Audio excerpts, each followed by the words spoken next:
नमस्ते। भारत में जो लेबर लॉज हैं उनका पूरा का पूरा जाल अब एक बहुत बड़े बदलाव से गुजर रहा है। दशकों पुरानी कई सारे कानूनों को अब सिर्फ 4 आसान कोड में बदला जा रहा है।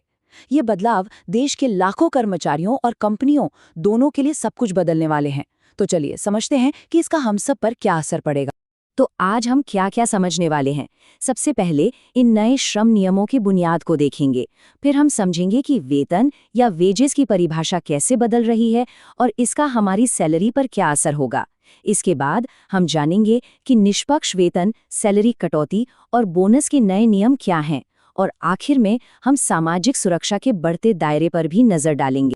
चलिए शुरू करते हैं पहले हिस्से से और समझते हैं कि इस बड़े कानूनी बदलाव की जरूरत आखिर पड़ी क्यों और ये कैसे पुराने बिखरे हुए कानूनों को एक साथ ला रहा है। तो देखिए, इन नए कोड्स का असल मकसद है दशकों पुराने और उलझे हुए कानूनों को आसान बनाना। वेतन, सामाजिक सुरक्षा, औद्योगिक संबंध और काम की जगह पर सुरक्षा, इन सभी जरूरी पहलुओं को अब एक ही फ्रेमवर्क में लाया जा रहा है। आप कह सकते हैं कि ये भारत की पूरी लेबर लॉ की किताब को नए सिरे से लिखना है। जरा सोचिए, दर्जनों अलग अलग कानूनों की जगह अब सिर्फ एक वेतन संहिता। यही नया कोड अब भारत की पूरी अर्थव्यवस्था में सैलरी, बोनस और सैलरी में भेदभाव जैसे मुद्दों को संभालेगा। इसका सीधा सा मतलब है नियमों में ज्यादा स्पष्टता और कम उलझन। अच्छा, अब आते हैं शायद सबसे बड़े और सबसे जरूरी बदलाव पर, वेतन की परिभाषा। ये शब्द सुनने में तो बहुत आम लगता है, लेकिन हमारी सैलरी का ढांचा, सामाजिक सुरक्षा में हमारा योगदान और बहुत सी दूसरी चीजें इसी एक परिभाषा पर टिकी हैं। तो कानून के हिसाब से वेतन है क्या? आसान भाषा में कहें तो ये वो हर पेमेंट है जो पैसों में दिया जा सकता है, जिसमें हमारी सैलरी और दूसरे भत्ते शामिल हैं। यही हमारी कमाई का मुख्य आधार है।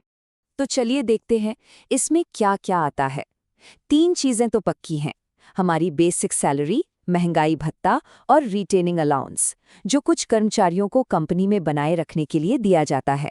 ये तीनों मिलकर हमारे वेतन की नींव बनाते हैं। अब सवाल उठता है कि इसमें क्या शामिल नहीं है। तो देखिए, बोनस, एचआरए, ओवरटाइम और ग्रेच्युटी जैसी चीजें इसमें नहीं आती। लेकिन यहीं पर एक बहुत बड़ा पेच है। नियम ये है कि ये सभी भत्ते मिलकर हमारी कुल सैलरी के 50% से ज्यादा नहीं हो सकते।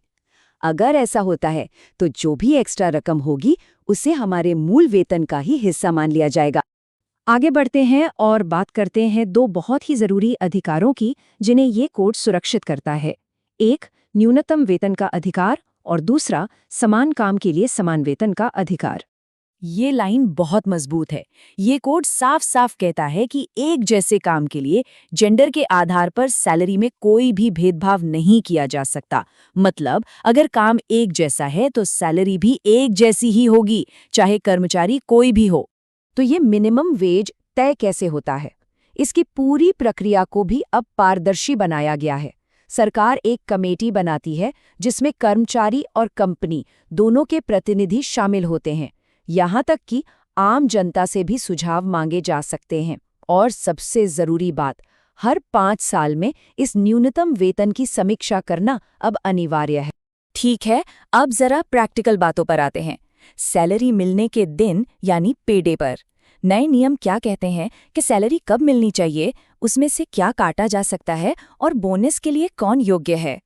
सैलरी मिलने की तारीख को लेकर भी अब बड़े सख्त नियम हैं। दिहाड़ी मजदूरों को उसी दिन शिफ्ट खत्म होने पर पेमेंट मिलना चाहिए।